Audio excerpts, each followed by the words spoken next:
Okay, hi guys, welcome to lesson 2. We're still looking at physical skills and we're going to look in particular at three of the physical skills.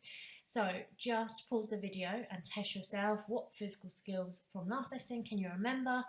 There are 11, so make sure that you can reel all of these off. But let's crack on. So we have isolation, extension, which we did last time, control, strength, coordination, flexibility, balance, alignment, mobility, stamina, and posture. Okay, we are now just going to remind ourselves of what will actually be asked in the exam. So you might be asked, can you define any of these physical skills? So you need to know these definitions off by heart. You might also be asked to describe a short movement phrase that is specifically about that skill. Okay, so for example, strength, and then you would describe a movement phrase that involves the dancer using the physical skill of strength. Then you might be asked how to improve each of these skills. So what can that dancer do to improve upon that skill? And then lastly, what is the importance of that skill? So why is that skill essential for a dancer? Okay, the three we're going to be looking at today: flexibility, mobility, and coordination. So flexibility, starting with that, so the range of movement in the joints involving the muscles, tendons, and ligaments. Okay, so we're going to really try and understand flexibility.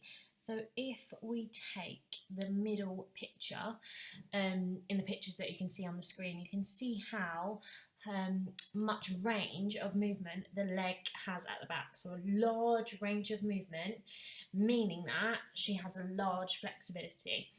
Okay, so that's what you're kind of thinking about, and that is in terms of the hip joint, but that's also in terms of not forgetting the hamstring muscles, the tendons, and the ligaments as well around the hip joint and in the leg. Okay, so that's the main part of what flexibility is.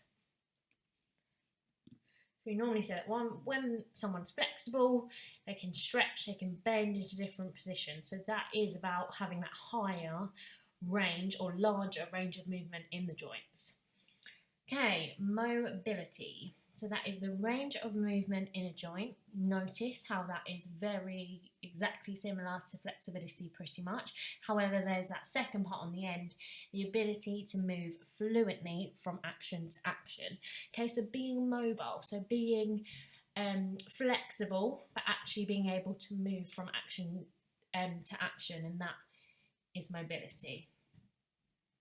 Okay, next we have coordination. So that is the efficient combination of body parts. So being coordinated, being able to move multiple body parts at the same time. Okay, so like I went through at the beginning, we need to know how to improve exercises to improve each of these skills. So flexibility, really obvious one, we should all know this. How do we improve flexibility? We do stretches, okay? And you can do dynamic stretches or static stretches.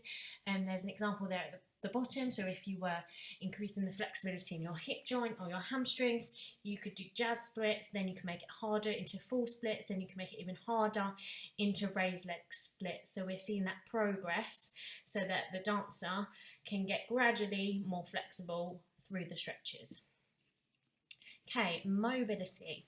So how do we improve mobility? We do specific exercises, okay? So that's working on joint mobilization.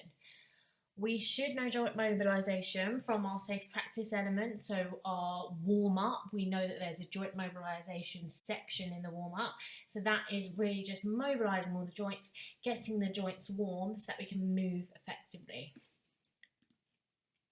Okay, and lastly, coordination. So what exercises can we do to improve coordination?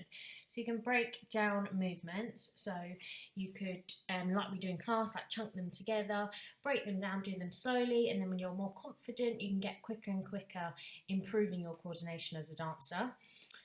Systematic rehearsal, so one of the mental skills that you will learn as well.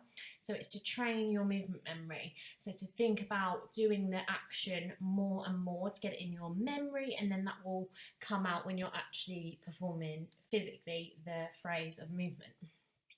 Mental rehearsal. So imagine yourself performing the movement successfully, so using your brain, thinking about the different parts of the movement, how coordinated you have to be, mentally rehearsing, and then that will improve your coordination. Okay, the importance. So why are these physical skills important to a dancer? So flexibility allows the dancer to actually perform technically demanding movements. So if there is a high leg kick in an exercise, for example, you can actually perform that high leg kick because you do have the skill of flexibility.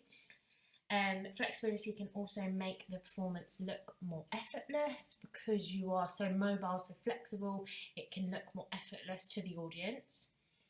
Mobility. So why is mobility important for a dancer? So it allows fluidity in the movement. You're not watching the phrase and thinking that it's jolting around and it's quite static. It's a fluid movement phrase. So mobility allows the performance to look more effortless. Okay, lastly we have coordination. So what is the importance of coordination? Enables you to perform safely. Okay, so if there's a quick aspect of a phrase and you're not coordinated, it might lead to injury. So being coordinated enables you to perform movements safely. You can perform technically demanding choreography. Okay, so if there is a really fast, intricate, multi body part phrase, you are going to need a high level coordination to be able to perform that piece accurately. And again, like all of them, makes the performance look effortless. Okay, just pause the video now and then you can answer these questions in your book. Okay, so let's have a look at these questions. So we have, describe one way a dancer can demonstrate mobility.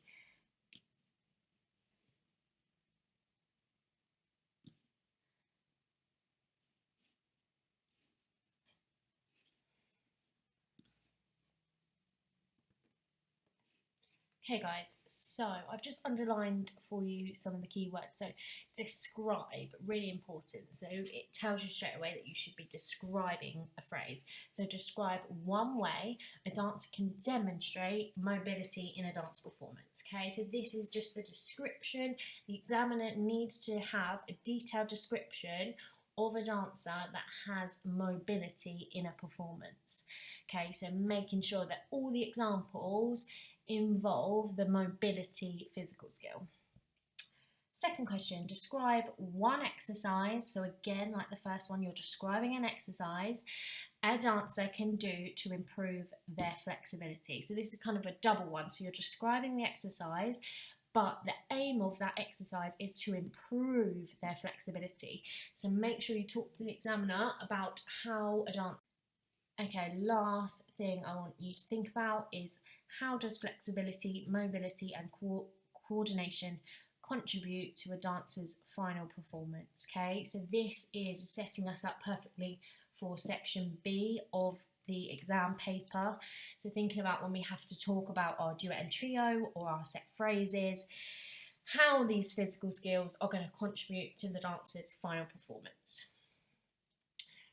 So they can add dramatic effect, that would apply to flexibility, adding that extra bit of something, adding dramatic effect, making the performance look effortless, that applies to all of them really, allows the movement to flow better, so definitely looking at mobility there and flexibility, maintain interest of the audience, so that would link to coordination, flexibility and mobility, and more aesthetically pleasing. Again, you could link that easily to all of them. Okay guys, that is the end of this lesson. Let me know if you have any questions about anything, and then make sure you check out the practical videos. I think I've got a flexibility practical video that you can get involved with, so check that out.